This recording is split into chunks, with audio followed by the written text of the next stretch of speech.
seja muito bem-vinda a mais um podcast Jesus e Suas Amigas.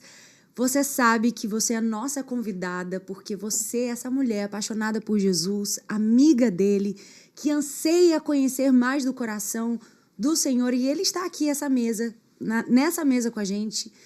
E eu tenho certeza que a sua vida vai ser edificada, abençoada, fortalecida através daquilo que a gente vai compartilhar aqui.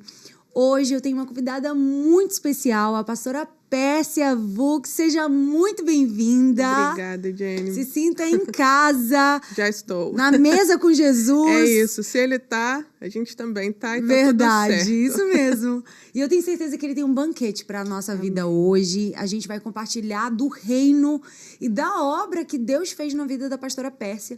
Para quem não sabe, ela é líder junto com seu marido do Ministério Be1 da nossa igreja, o Ministério de Jovens. E eu imagino que essa caminhada com jovens tem muita experiência para contar. É muito bom. É muito bom, né? Mas que lindo esse ministério, esse chamado que Deus deu a vocês de cuidar dessa juventude. Mas é uma juventude que está sendo muito bombardeada nesse tempo, principalmente com a questão da crise de identidade, né? Jovens que não conseguem entender a sua real identidade em Cristo. Conta um pouquinho pra gente como tem sido essa jornada, como tem sido a sua experiência de cuidar da juventude nesse tempo. Conta pra gente. Conto sim. Tem sido fantástica, né? Quando a gente entende que cada jovem ali é um potencial atuante para o reino, a gente consegue, de uma forma muito sutil, abraçar e acolher, principalmente esses e essas que vêm com essas demandas. Sim. Com essas cicatrizes abertas aí, muitas vezes espinhentas, né? Para serem amados, assim como Jesus nos ama. Sim. E uma coisa muito especial para falar também, Jennifer, é que o diabo ele tenta, né? De todas as formas ali, atingir a juventude de todas as igrejas. Quando a gente para pensar e analisar, quando ele ataca a juventude, a igreja balança. Quando ele ataca outros ministérios, a igreja resiste. Então, por que a tentativa de Satanás de atingir a juventude? Meu Deus! Porque ali ele ataca a projeção futura, né? Quando ele ataca a juventude, a igreja balança e fala, peraí, será que tem jeito? Verdade. Será para onde a gente vai agora? Né? Então, a gente tem que fortalecer esses jovens, essas jovens com características cristãs, firmadas no Senhor. Isso é algo tão notório, isso que você falou. Eu tenho experiência de pregar em algumas igrejas e eu já fui numa igreja lá no sertão, lá do Nordeste, e como o diabo, ele atua na juventude, porque se o diabo tira o jovem da igreja, parece que falta o brilho, falta a força, falta o ânimo, parece que fica uma igreja assim, é até difícil de explicar, mas você me entende? Sim. Parece que a igreja, ela perdeu sua potência, a sua força, porque o jovem lhe traz isso. O jovem lhe traz esse vigor para a igreja. Então, por isso que eu acredito que o inimigo bombardeia tanto para tirar jovens da igreja. E é triste demais ver igrejas que estão vazias de jovens. Sim, se você tem um ministério infantil forte, atuante, mas você não tem uma ponte para que essas crianças, ao crescer, vão para um ministério sólido, né, uma juventude sólida, essas crianças elas podem se perder no meio do caminho. Sim. Né? Então, por isso, a gente precisa, com uma certa urgência, entender que a liderança de jovens no Brasil ela precisa estar empoderada mesmo, né, em receber e acolher esses jovens, essas potências nas mãos, para poder direcioná-los a um caminho ali de maturidade espiritual. Sim. E preparadas, né, com as ferramentas certas, porque eu imagino que a demanda não seja fácil. Principalmente porque a gente vive um tempo onde, antigamente, pelo menos na minha época, você não tinha tanto acesso às coisas do mundo como você tem dentro da sua própria casa. Você não precisa sair para ir para festa. Você não precisa sair para ter acesso às coisas. Hoje as coisas elas chegam pelo seu próprio celular, né? Hoje a maldade já está ali no acesso de um clique, de um dedo. Então, você tem uma possibilidade inúmera do seu filho se afastar, se envolver com as más conversações, se afastar do propósito de Deus para a vida dele. Então, hoje, eu acho que um líder de jovens, os pais de um jovem, ele precisa estar muito preparado para poder conduzir o jovem a esse lugar da presença de Deus. Sim. Atualmente, a gente tem visto de uma forma sutil, sim, que a cultura do leve é melhor do que a cultura do pesado. Então, eu preciso ter um telefone cada vez mais leve, eu preciso ter um ambiente cada vez mais limpo, mais clean, né? Sem me contar histórias, né? Eu preciso estar cada vez mais magra, minha maquiagem tem que estar cada vez mais natural, minhas roupas cada vez mais confortáveis. Só que essa cultura do leve, ela é pesada. Sustentar essa cultura do leve... Eu nem conhecia essa cultura. É extremamente pesado. Me conta dessa cultura, que eu não sabia. É a cultura da leveza. É a mesmo? Cultura de tudo hoje é leve. Sim. Né? Tudo é multiforme. Você pode ser o que quiser. Então, isso tudo é muito leve. Então, eu não preciso focar em algo... falsa leveza, e criar, né? ali uma robustez de uma identidade firmada em algo. Eu posso ser o que eu quiser. Eu sou leve, eu sou fluida como o vento. Meu né? Deus! E essa cultura, ela chega permeando os nossos corações, e ela adentra os nossos corações. Meu telefone, cada vez mais leve. Meu computador, que antes era grande, robusto, hoje está na palma da minha mão o tempo todo. Verdade. Né? Essa sutileza, né, do mundo, ela vem adentrando os nossos corações. Sim. E ali a gente consegue permear um nada a ver. Uhum. Nada a ver. Um relativismo. É. Tudo é relativizado. Sim. Então, a gente precisa entender de onde é que você veio, para onde é que você quer ir. Sim. Né? Você tem que ter um norte, você tem que ter uma direção. E quando essas jovens, elas sentam para conversar com a gente precisa orientá-los. Você não está num barco à deriva, você tem uma direção a seguir. Você não pode ser o que quiser. A Bíblia, ela é imutável, a palavra de Deus é imutável. Por mais que o mundo traga para você uma gama de possibilidades para você ser o que quiser, o que o Senhor diz sobre você? Ele criou você com qual finalidade? Para qual propósito você foi gerada? Eu me faço essa pergunta todo dia. E eu faço essa afirmação.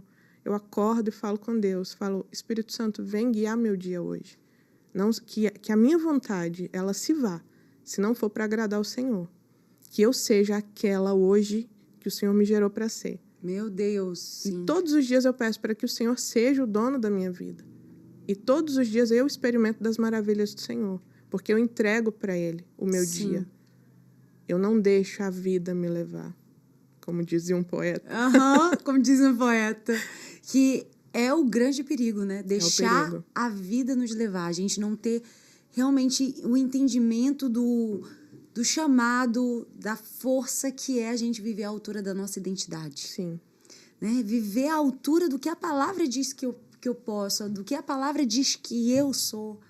Então, é a gente crer nessa identidade. Então, eu vejo que é uma geração, realmente, eu nunca tinha ouvido falar nesse termo, cultura leve.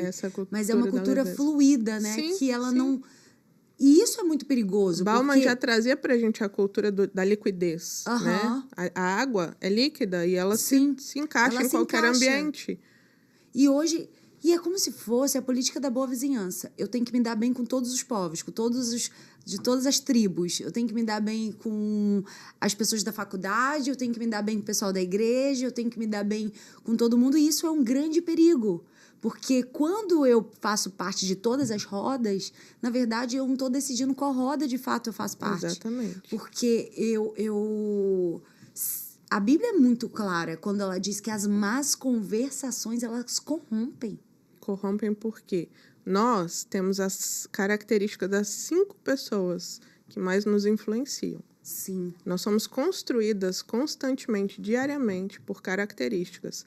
E quando a gente fala de influencers, essas pessoas também têm que ter uma bandeirinha vermelha ali de perigo se elas não estão te levando para onde você deve ir. Essas 5 pessoas, e aqui eu queria que vocês pensassem nessas pessoas que vocês estão sendo influenciadas. Quem são as suas referências? É isso aí. Quando eu faço um gabinete, né, quando alguma pessoa senta para conversar comigo, eu pergunto, de onde você veio? Quem você é? Você sabe me responder? Porque falar do outro é sempre fácil, mas quando a gente Sim. vai se analisar, aí a gente consegue ver até um olho arregalado, assim. Quem sou eu? Como é que eu respondo isso? Então, a pessoa Sim. não sabe quem ela é. Sim. Ela não consegue afirmar quem ela é. Né? Quem são as pessoas que você mais admira hoje? Pessoas reais. Não quero saber de pessoas de fora. Eu quero pessoas reais. Quem são as pessoas hoje que você admira? Poucas pessoas falam dos pais. É mesmo? Pouquíssimas pessoas. É sempre um bom teólogo, é sempre uma boa pastora, um bom orador, né? Nossa, e aí isso é muito forte. Porque os pais, eles estão perdendo essa referência do lar. O pai e a mãe. E isso dói nos nossos corações. E se não dói, deve doer. Uhum. Quando a gente escuta isso. Né? E a gente pergunta mais, né? Quem são quais são os 5 livros que você mais gostou, mais impactou sua vida? E ali você começa a entender quem aquela pessoa é. São perguntas estratégicas, né? Qual é aquela pessoa que está ali na sua frente, né? Sim. Como ela foi construída até chegar ali e onde você consegue ver Jesus naquela identidade. Às vezes construída de uma forma a ser cada vez mais afastada do Senhor. Sim. E a gente vive um tempo em que nunca se viu tão forte. Na minha época já tinha aquela ideia de que entrou na faculdade e vai se desviar. Já se tinha isso na minha época. E eu me lembro que quando eu entrei na faculdade, eu falei, nossa, é aqui que eu vou agora pregar a palavra. E eu utilizei realmente da minha faculdade um lugar de campo missionário. É isso aí. Eu comecei a tocar violão com 18 anos de idade. Eu morava em Bangu, que é bem longe do centro da cidade, mais de 1 hora e meia. E eu pegava o ônibus de manhã cedinho, às 5 horas da manhã, ia para o meu estágio no centro da cidade, deixava meu violão no cantinho. À noite eu ia para a faculdade. Quando chegava à noite na faculdade, eu tirava o meu violão da capa e eu fazia um culto no pátio da faculdade. Então eu falei assim, é agora, né? Sempre ouvi de que o jovem, quando entra na faculdade, ele se desvia. Agora que eu vou pregar a palavra, agora que eu vou ser uma bênção aqui. E eu me esforcei para viver isso. Mas não foi fácil. Eu me lembro que às vezes eu era parada na faculdade e diziam assim, mas você não vai para uma festa? Você não bebe nada? Porque, assim, é como se você fosse de outro mundo. Você, com 20 anos, 22, 23 anos, você não ir para uma festa, você não beber, você ser virgem. Isso era, assim, algo... Imagina, na minha época, imagina hoje, pastora Pérsia. Então, hoje, para você ser cristão, ser firme na sua identidade, você tem que passar por todo esse processo do questionamento das pessoas. E eu vejo que hoje, mais do que nunca, muitos jovens se desviam quando entram na faculdade. É triste, né? Sim. Mas existe algo muito, muito sério, né? É matemático isso. Sim. Se você não influencia, você é influenciado. Se Verdade. você não está firme na fé, pode ter certeza que vai ser muito mais fácil você entrar numa faculdade e se desviar. Sim. Nós como igreja, a gente coloca um peso nesses jovens e um medo neles, dessa tal faculdade. Parece que é um monstro que vai esperar eles lá dentro. Eu vivi isso. Eu, quando entrei para a faculdade, eu não era cristã ainda. Então, eu não sei como era entrar nesse monstrão. Desse jeito. Mas eu sento com as meninas e falo, olha só, você sabe quem você é. Sim. A sua identidade está firmada no Senhor? Tá. Então, pronto. Você vai chegar para influenciar aquelas vidas. Você vai ver alguém ali cabisbaixo, você vai ver alguém ali precisando de afeto, né? Uma menina ali precisando de um abraço, de uma palavra consoladora. E você vai ser luz naquele ambiente.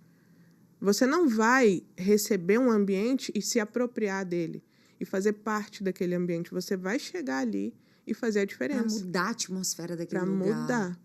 Agora, se você acha que está pesado, você tem uma igreja aqui para te auxiliar. Sim. Você não vai perder o norte. A igreja continua aqui. Sim. Se você entender que você está perdendo um pouco da sua identidade, continue. E a gente vai se fortalecer cada vez mais nos gabinetes, nos momentos de devocional. E você vai entrar para um momento ali onde você vai começar a afirmar mesmo a sua identidade no Senhor. Sim. E eu vejo que hoje a gente vive uma geração que os filhos mandam nos pais. Na minha época, se eu, adolescente, dissesse pro meu pai que eu sou nascida e criada no lar evangélico, que eu não queria ir pra igreja com 13, 14 anos, não existia isso. Você não tem maioridade. Sim.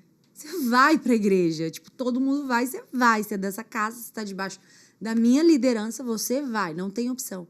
Hoje não. Hoje o jovem diz, eu não quero ir. Tipo, não tô afim, não gosto da igreja. E simplesmente existe essa falta de posicionamento, né? Apatia. Sim. Espiritual. Espiritual dos pais. Eu acho que precisa ter mais esse posicionamento. Eu imagino que você deva ouvir muitas histórias. Porque quando você lida com cada jovem, você lida com a família dele também. Você lida com o relacionamento dele com o pai, com a mãe. E é incrível como a paternidade e a maternidade, ela influencia a nossa vida. Então, isso é até algo que a gente deseja conversar sobre a importância de uma paternidade e uma maternidade resolvida, curada em Deus, né? Como que você percebe isso, você vê isso hoje na sua caminhada, no seu ministério, o quanto a necessidade da gente ter realmente essa cura na paternidade. E não só na paternidade, na maternidade também. Na maternidade também, né? Porque a gente entende aí que tem meninas e meninos feridos não só com o pai, com a figura paterna, porque é mais fácil delegar para o pai a minha ferida, né, os meus traumas, mas a mãe também detém uma fatia ali um pouquinho robusta de algumas feridas nos seus filhos. Mas aí, voltando à pergunta inicial, como lidar com essa frieza espiritual, né? Essa apatia de, não, meu filho não quer vir mais para a igreja. A gente lida muito com isso, né? Ai, meu filho não quer mais vir para a igreja, o que eu faço? Aí quer perguntar pro líder o que eu vocês faço? Ficam com uma responsabilidade difícil, né? Porque parece que a gente que vai buscar o garoto lá na casa dele, bater na porta e falar, vem cá, você vai para a igreja sim, sabe? E não é o nosso papel. Né? O nosso papel é entregar um evangelho genuíno para esses e essas que estão dispostos a ouvir. Mas a construção do lar, a construção do filho, né? Os pais, eles têm filhos, e a construção dessa identidade no Senhor, ela vem do cotidiano. E aí que tá. Como esse pai e essa mãe estão lidando com Jesus dentro de casa? Será que é um Jesus acessível que o filho ama e quer fazer parte desse Jesus? Ou é um Jesus excludente? Aquele que eu sou santo fora de casa, mas dentro de casa eu sou terrível. O filho vai olhar e falar, realmente, eu não quero participar disso. Então, como fazer? Como balancear, como mostrar Jesus para essa criança, para esse adolescente, para esse jovem de uma forma tão natural? É pedir perdão para os filhos, coisa que os pais não sabem fazer. Filho, eu me alterei, eu me exaltei com você aquele dia, eu preciso me redimir, eu preciso pedir perdão, porque Jesus me perdoa todos os dias. Porque sem o perdão divino eu não sou ninguém. E se Jesus não me perdoasse, nem aqui eu estaria hoje. Então, eu preciso, com base no que Deus faz em mim, fazer em você também. E mostrar para você que o DNA que eu carrego também é seu, de amar a Deus sobre todas as coisas. Então, quando eu começo a imprimir a identidade de Cristo nos meus filhos e construir com eles a identidade deles no Senhor, não tem como. Você vai criar filhos mais apaixonados por Deus do que você. E a minha intenção é essa, que os meus filhos sejam mais apaixonados por Deus do que eu e meu marido. Que meta. Essa é a meta. Que meta linda. É fazer os filhos mais apaixonados por Jesus e tornar um evangelho acessível, né? Um evangelho simples. E lá em casa, por exemplo, um comete uma falha, eu trago o evangelho. Falo, filho, tem um filtro lá em casa que é muito fácil. Eu quero ensinar para você que está me ouvindo, que ainda não pratica isso. Jesus faria o que no seu lugar? Bati no meu irmão. Jesus faria o que no seu lugar? Tudo. Jesus faria o quê? Não faria isso, mamãe, e pediria perdão. Falei, então faça como Jesus. É simples. A gente não pode complicar o simples. Jesus, ele vem e ele simplifica as coisas, né? Dos 10 mandamentos, Jennifer, qual é o mais? Amar a Deus sobre todas as coisas e amar o próximo como a você mesmo. Gente, a gente falou isso num podcast aqui, exatamente. Se você fizer isso, você cumpre toda a lei. É isso. A gente não pode dificultar Né? Eu não Aham. posso virar para o meu filho de 8 anos e falar, olha, o versículo tal fala sobre isso, isso e isso, porque lá no Antigo Testamento trazia... Olha só, Jesus faria isso. É, No seu lugar, o que Jesus faria? E aí ele pensa e fala, realmente, Jesus não está feliz comigo e eu preciso deixar Jesus feliz comigo. Vou lá pedir perdão para o meu irmão. É simples, a gente precisa simplificar. sim. Incrível, né? Tornar acessível. E eu acho que também é o filho ver o pai buscando, né? Porque uma coisa é levar para a igreja. E esperar que a igreja faça o seu papel. É, porque é isso que acaba acontecendo, né? Que a igreja tem que resolver a vida do meu filho. Poxa, isso aí daria outro Puxado. podcast. Outro podcast. Mas é real, né? É real, né? Poxa, eu quero trazer meu filho para cá porque em casa ele não me respeita, porque em casa ele quebra tudo, ele me agride. Ok, a igreja tem um papel dela, né? Mas você também tem que entender que você perdeu o seu papel. Meu Deus. Então a gente forte. precisa tratar você como pai, você como mãe, vocês como casal e o filho de vocês também, que está refletindo aquilo que ele absorve no lar. Meu Deus. Muito forte. E aí é muito fácil colocar na conta da igreja, Claro. é muito fácil colocar na conta dos pastores, quando na verdade a gente precisa entender que a gente é pastor dentro do nosso lar, né? Sim, Que a gente tem que cuidar do nosso rebanho, que são os nossos nosso filhos. principal ministério. Nosso principal ministério.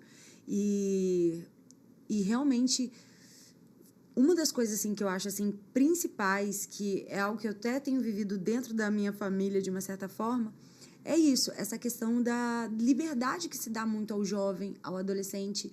Ele diz o que ele quer fazer e o pai aceita, o pai abaixa a cabeça, o pai diz ok. Sendo que não, eu acho que os pais, mais do que nunca, eles precisam se posicionar de acordo com a palavra e serem esse exemplo. Porque não adianta levar para a igreja e dizer que, aqui, ó, vocês são os líderes do jovem, resolva a vida dos meus filhos, mas o pai não tem vida de oração, o seu filho nunca vê você orando, Sim. o seu filho nunca vê você lendo a Bíblia, o pai fala palavrão, a mãe vive do jeito que quer, mas quer que o filho seja diferente. Não tem como. E ainda chega pra gente e fala, olha só, tô entregando meu filho porque ele faz isso. Como que esse filho ele vai acreditar pra gente, como liderança dele, que a gente vai acolher ele em amor? Se o pai e a mãe já chega esculachando o filho ali. Meu Deus! Sabe? Imagina, eu chego pra você, Jennifer, olha só, meu filho fez isso, agora tá com você. Não tá com você, tá comigo. Eu sou a mãe dele. Sim. E eu preciso resolver algumas questões e pedir para que a igreja me auxilie nesse processo. A responsabilidade continua sendo minha. A igreja, ela vem para me auxiliar nesse processo.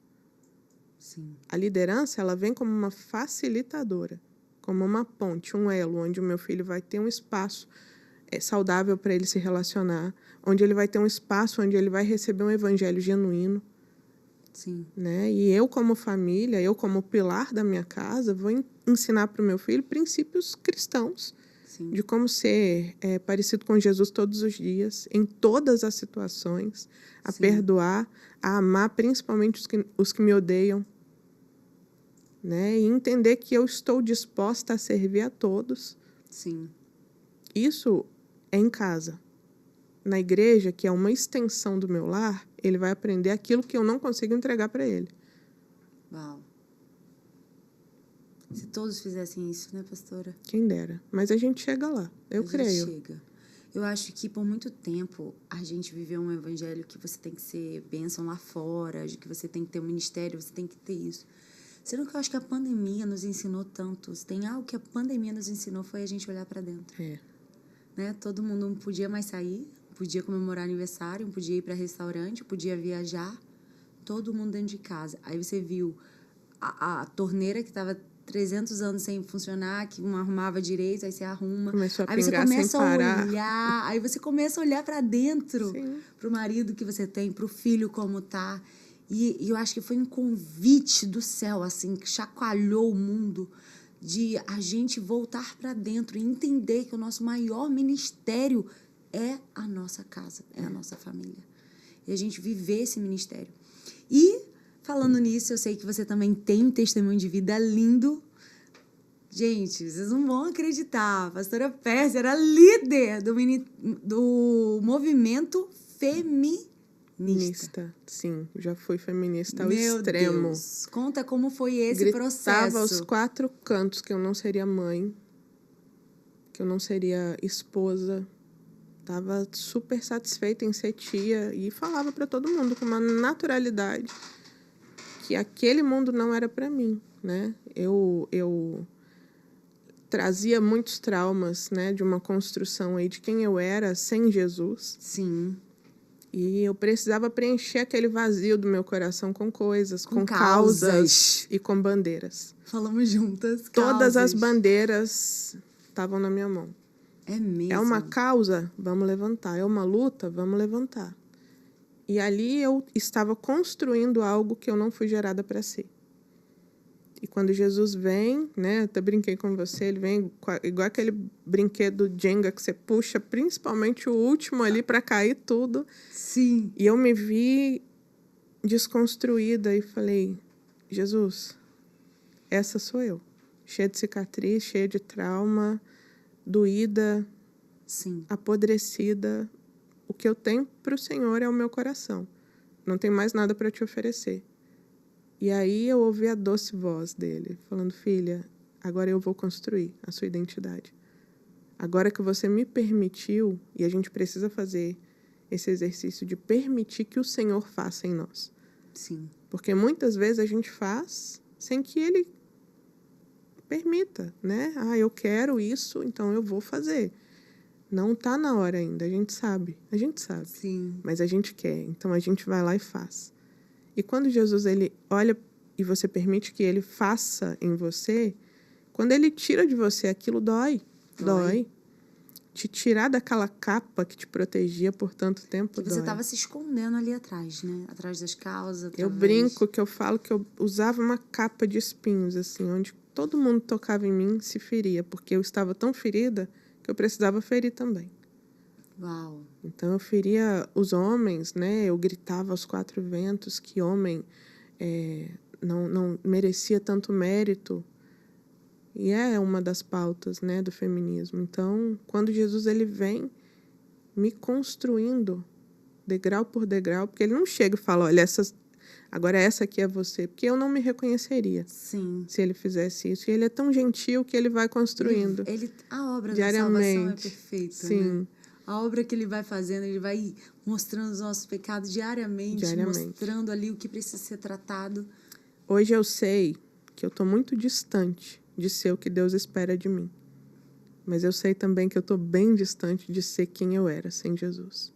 Sim. Graças a Deus por isso. Graças a Deus por isso.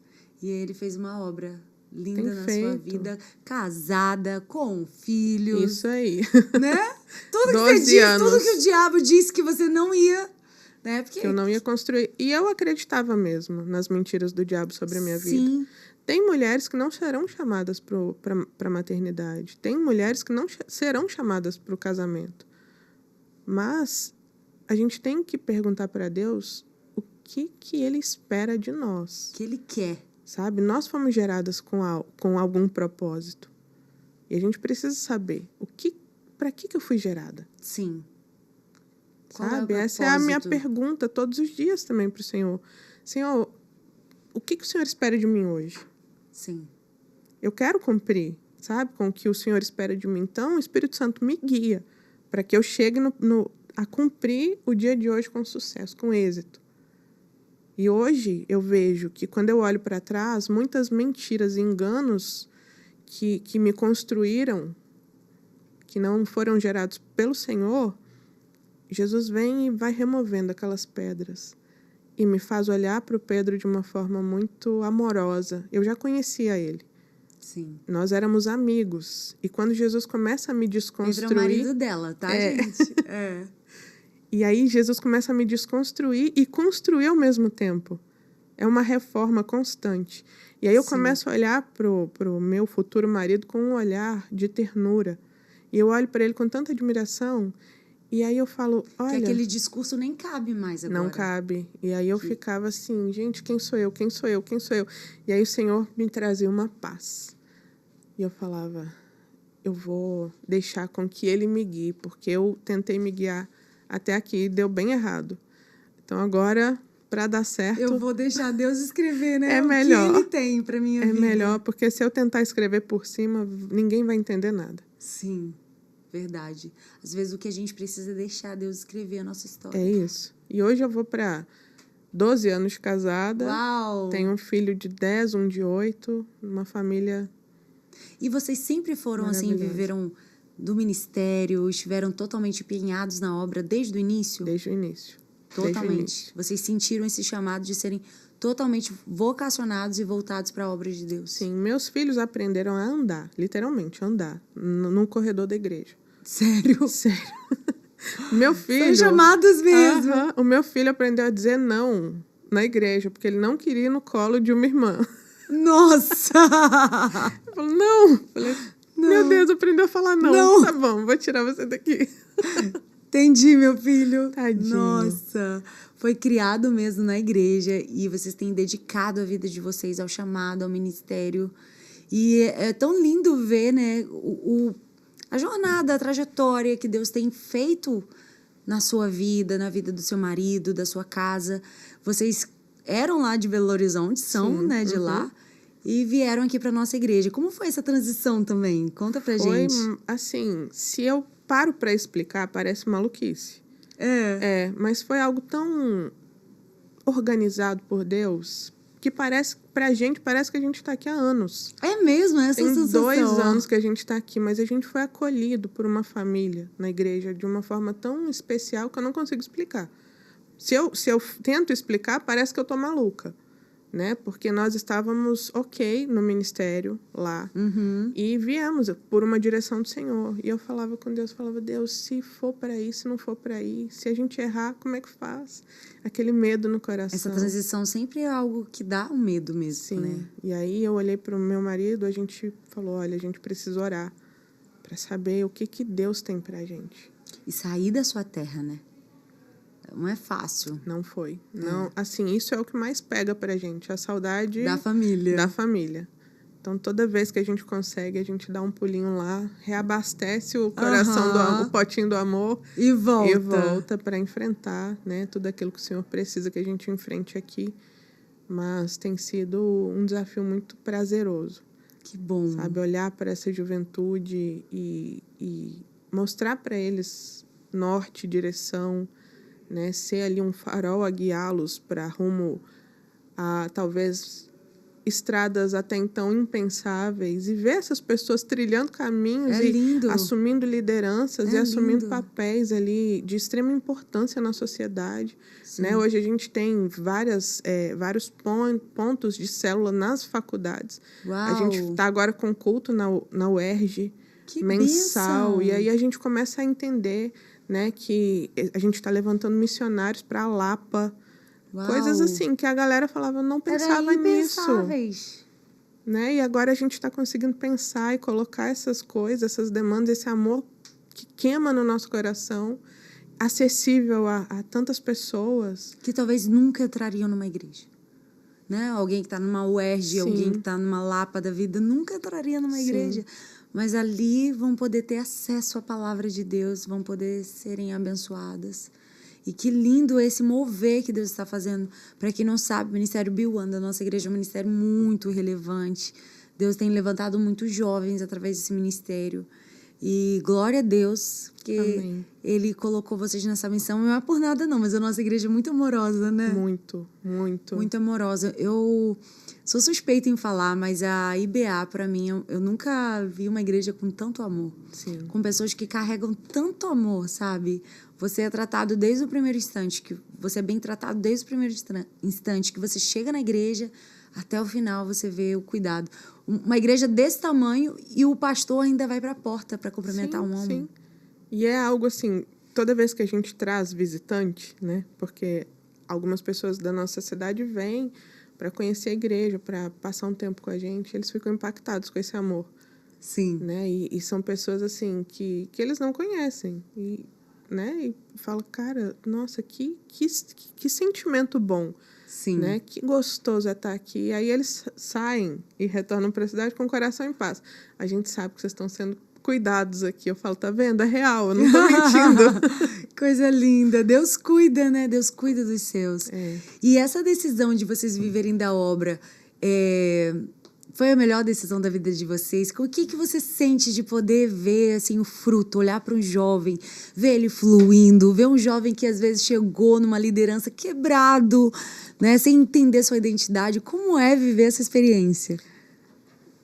Ai, é tanta experiência boa. Eu imagino. É impagável. Impagável, sabe? né? Não tem um preço que você fala, olha, esse preço aqui valeria tudo isso. Não tem um preço. Né?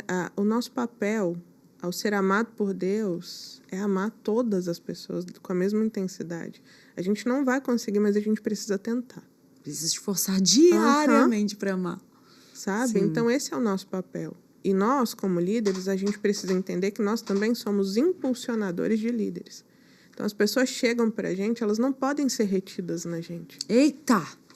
Verdade. Né? Porque tem líder que faz isso. Abre não deixa outras pessoas. Ali, fica meu clubinho social de líderes bons. E não pode ser assim. Não pode. Né? Você está sendo egoísta com o ministério do Senhor, às vezes. Porque você pode muito bem alçar essas pessoas para novos pontos da cidade, novos pontos da própria igreja. Olha, essa pessoa é tão boa aqui, mas eu preciso ter essa leitura e eu preciso ser madura o suficiente para entender isso. Essa pessoa é tão boa aqui, mas ela já chegou no limite que eu tenho para oferecer para ela. Mas eu entendo que ela pode ser maior do que isso. Nossa. Foi o que o meu primeiro pastor fez. Uau.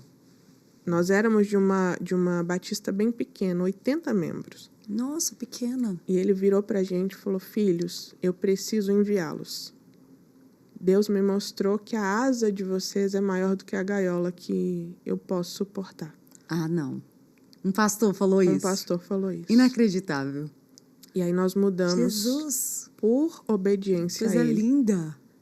E aí nós saímos daquela igreja de bairro. Muita humildade da parte dele falar isso para vocês. E ele disse, eu preciso enviá-los para alçar voos maiores. Porque o Espírito Santo me incomodou a dizer isso para vocês. Então, a intimidade dele com o Senhor era tanta que ele abriu mão... De vocês. De líderes, né? Ali, talvez... Que ele poderia dizer, não, vocês têm que ficar aqui comigo, sim, eu que cuidei de vocês. Não, ele lançou vocês. E é imaginável pensar que naquele dia, naquela fala, a gente se projetasse para cá. Para fazer o que a gente tem feito, né? Que o Senhor tem nos instruído a fazer. Glória a Deus. Glória a Deus pela sua vida. E vale a pena viver o chamado. Com certeza. Se tem algo que vale a pena, é viver o chamado do Senhor. Viver todos os dias esse chamado, cumprir, obedecer. E eu quero agradecer você que está aqui caminhando conosco, que através desse podcast você possa se posicionar no seu lar, você que é uma mãe, você que é um pai, que talvez esteja aqui assistindo, que você é um jovem, que você venha se posicionar na sua faculdade, onde você for, levar a palavra de Deus. E a gente precisa cada vez mais estar firme nessa identidade, em quem nós somos. E eu quero agradecer a pastora Pérsia por estar aqui. Obrigada pelo seu sim e por compartilhar da sua trajetória com Jesus, do que tem sido esse ministério de cuidar de jovens. Muito obrigada de verdade. Que Deus abençoe muito a sua vida, a sua casa, seu ministério, que Ele possa largar as fronteiras, as tendas e realizar na vida de vocês os propósitos dele. Amém, Jennifer. Amém? Obrigada. Um beijo e Deus te abençoe. Tchau, tchau. Tchau.